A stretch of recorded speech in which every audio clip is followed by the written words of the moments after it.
My bad, bro. My bad. You don't have to adjust your audio levels. That was simply Black Panther director Ryan Coogler breaking down on the Wakanda Forever, the official Black Panther podcast, as he recalled what he didn't know would be his final conversation with Chadwick Boseman back in August 2020, a couple weeks before Chadwick passed away from a secret battle with colon cancer, a secret that Ryan didn't even know. I found out in the release that he had been sick since I known him. So he was sick on the film? He was sick when I met him. First time I met him was 2015. Ryan and Chadwick developed an incredible professional partnership working on the first Black Panther film. Chadwick's effect on Wakanda went far beyond just playing the title character. Read every script, gave feedback, and it's not like personal feedback like, oh, this is what my character thinks, man. You know, Chad was a writer. He was a writer, he was a director, he was an African cultural historian. These was deep dive note sessions. You know, it was like pack your lunch. You know what I'm saying? We gonna really get into it. So once the sequel was greenlit, Ryan was really anxious to write the script. One, because it's so many ideas for it, and two, it was going to be more of a character study on T'Challa. So in August 2020, when he finished that script, he was excited to contact the star to say, "We got a script for the sequel." Last conversation with him was calling him, asking him if he wanted to read it before I got notes from the studio. That was the last time we spoke. It was being asked to recall this conversation that it all came flooding back to Ryan. What did he say when you asked him? Yeah. Man, you gonna give me a sec.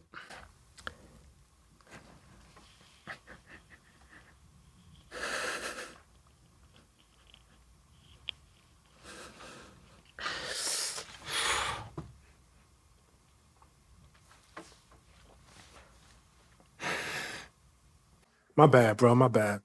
What do you? It's all good. What did he say when I asked him? He was tired, bro. You know, I could tell he was tired.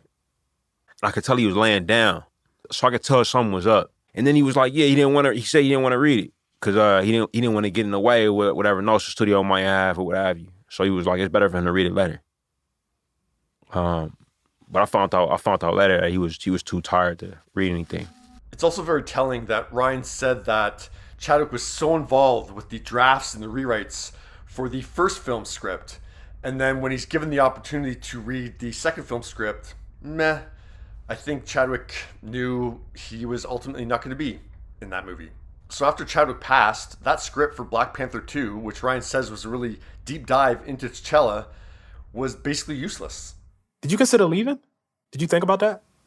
Yeah, of course. I'm not gonna lie to you, Coach, that was relatively short-lived. What immediately gave Ryan the will to continue was, of course, Chadwick, who Ryan now knew was fighting cancer every single time he appeared on screen as Black Panther. Some days I would find him just like incredibly sad. But looking back, I'm like, oh man, my man's was dying. It's a shocking thing to realize.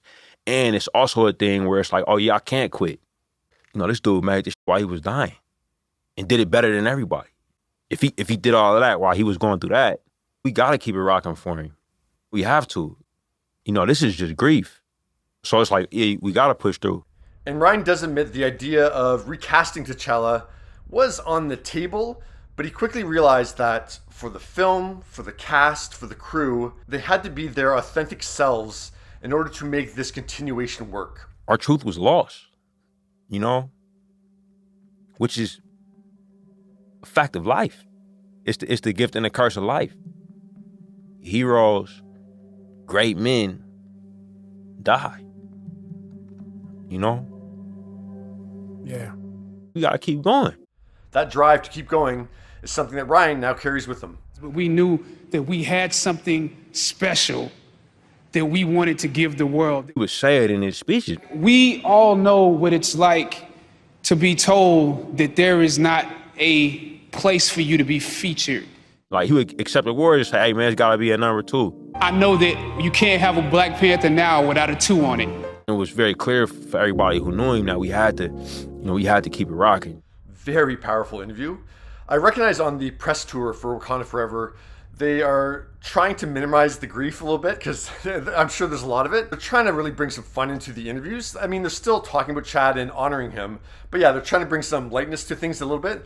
So we haven't really heard Ryan talk like this. So to have a moment like that where he just, breaks down over Chadwick over 2 years later is extremely impactful. Thank you for going to a very, very difficult place. Oh no, it's all good, bro. I mean, it's there, bro, all the time. So yeah, it's there all the time. And the fact that he finished that Black Panther 2 script like 2 weeks before Chadwick passed away, it's just, it's an incredible, incredible is the word. It really is. It's an incredible situation. It's an incredibly impactful situation. It's an incredibly emotional situation. And it sounds like the sequel is incredible. So I can't wait to see it. But yeah, what are your thoughts on this really emotional interview from Ryan Coogler?